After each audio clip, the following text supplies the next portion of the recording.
Good morning. Today is July 16, 2026, Thursday. The first reading was taken from Isaiah chapter 26, verses 7 to 9, 12, 16 to 19. The path of righteous is level. You make level the way of the righteous. In the path of your judgments, O Lord, we wait for you. Your name and remembrance are the desire of our soul. My soul yearns for you in the night. My spirit within me earnestly seeks you. For when your judgments are in the earth, the inhabitants of the world learn righteous. O Lord, you will ordain peace for us, for you have indeed done for us all our works. O Lord, in distress they sought you. They poured out a whispered prayer when your disciple was upon them. Like a pregnant woman who writhes and cries out in her fangs when she is near to giving birth. So were we because of you, O Lord.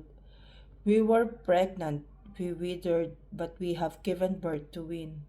We have accomplished no deliverance in the earth, and the inhabitants of the world have not fallen. Your dead shall live, their bodies shall rise. You who dwell in the dust awake and sing for joy, for your dew is a dew of light, and the earth will give birth to the dead. The Lord looked down from heaven to the earth.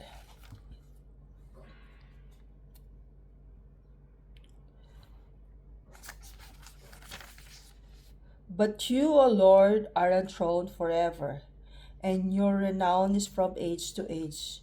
You will arise and take pity on Zion, for this is the time to have mercy. Behold, your servants love her very stones, are moved to pity for her dust. The Lord looked down from heaven to the earth. The nations shall fear the name of the Lord, and all the earth's King your glory. When the Lord shall build up Zion, he will appear in all his glory. Then he will turn to the prayers of the helpless. He will not despise their prayers. The Lord looked down from heaven to the earth.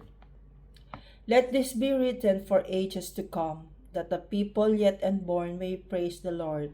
The Lord looked down from his holy place on high, looked down from heaven to the earth to hear the groans of the prisoners, and free those condemned to die.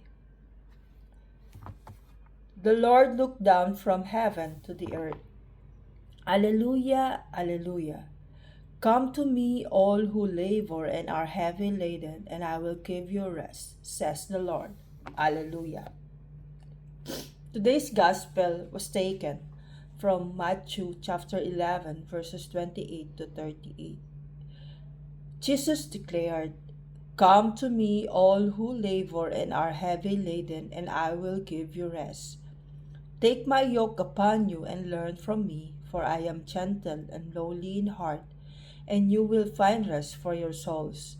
For my yoke is easy, and my burden is light. The word of the Lord.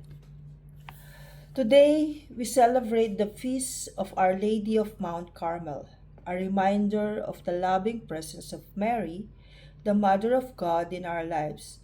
The first reading reminds us of God's promise to guide us on the path of righteousness. In the Gospel, Jesus invites us to come to Him, learn from Him, and find rest in Him. Mary, the Mother of God, is the perfect example of one who has responded to this invitation.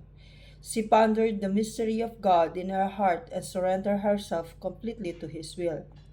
With humility and trust, she accepted God's plan, saying, Behold, I am the servant of the Lord. May it be done to me according to your word. May her obedience inspire us to surrender to God's will. Good morning and have a blessed day.